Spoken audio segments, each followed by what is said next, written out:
Okay, I'm not going to do that for the entire review because I'd kill myself if I had to whisper throughout the whole thing, but I just wanted to do some sort of skit where I had to whisper and just be super quiet. But anyway, this leads us to A Quiet Place, which stars Emily Blunt and John Krasinski, and is also directed by John Krasinski. It takes place in an apocalyptic world where humanity has been wiped out by these creatures that are attracted to big sound. The movie mainly focuses on this family as they're trying to survive with 3 creatures in their area.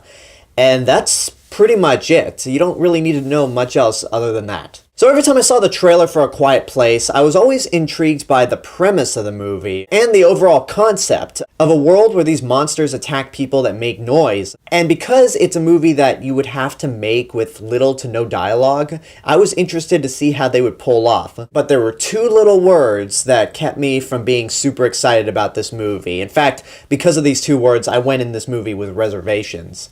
Platinum Dunes. If you don't know what Platinum Dunes is, this is Michael Bay's production company. They are responsible for the 2 live-action Teenage Mutant Ninja Turtle movies, and in the last decade, they gave us horror remakes like Amityville Horror, The Texas Chainsaw Massacre, Friday the 13th, and Nightmare on Elm Street, all of which were bad. Nightmare on Elm Street, I fucking loathed. So I was still very hesitant about this movie going into it, but never thought I'd say this in a movie produced by Michael Bay, but it's really, really good. This movie is executed in a very good way, and John Krasinski can direct.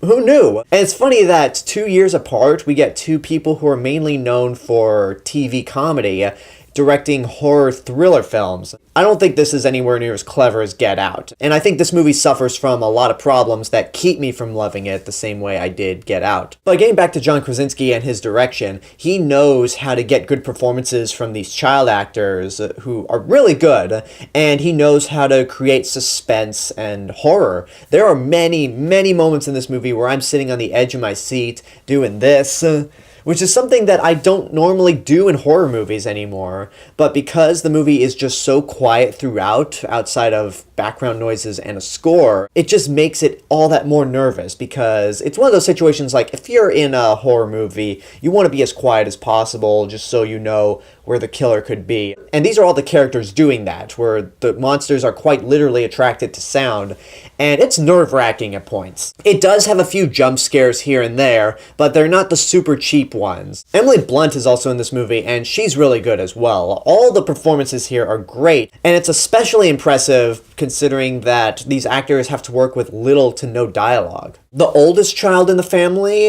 is really good as well, and I don't think she even speaks a word. I also like how this movie doesn't really explain this world that we're living in. The only information that we get are newspaper articles, timestamps in between scenes indicating how long this event has been going. Like where the movie begins is, I believe, 78 days or 87 days since all these monsters started attacking. It's a prime example of visual storytelling where you don't need exposition. The movie tells you exactly what you need to know through visuals and just the overall world building that it does, and it's fantastic. Now, I know people are gushing over this movie, and yeah, it's really good, but I don't think it's great, to be honest. I mean, I'm not going to give it that rating. I'll tell you that right now.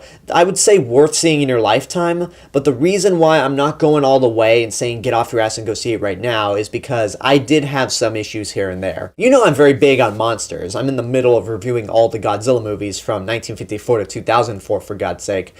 But the monsters in this movie suck. Now, I don't mean in the sense that they're not threatening at all. They are. What I mean by they suck, I mean more in the look of them and just the overall design, because it's just another ripoff of the Cloverfield monster, which Cloverfield was 10 years ago. Are we as Americans incapable of designing new and inventive monsters? I mean, Japan does it all the time. Sure, some of them might be super outlandish, but at least they all look different from one another. This monster is just nothing but the Cloverfield monster mixed with a little bit of the Xenomorph from Alien and the Demogorgon from Stranger Things, and the CGI is terrible. The way the monsters move is not bad, but the texture just looks terrible. It looks like that really bad CGI from the 90s, and you watch it and go, this should have been rendered a couple more times before it made it to the big screen. And then the last issue I had with the movie is in the opening. I'm not going to spoil it because I don't even know if it was featured in the trailers. But anyway, the opening sequence, if you've seen the movie, you know what it is, and you're going to think I'm the biggest asshole in the world, but I thought it was silly. I actually mean the scene right before the title screen I thought was silly. It's supposed to be played for horror, it's supposed to be emotional, but I kind of chuckled. And if you've seen the movie, you know what I'm talking about, and I'm sorry, but it just didn't work for me. Because I saw it coming a mile away, and it was just only a matter of time before it actually happened. So those are the overall reasons why I don't love this movie the way everyone else.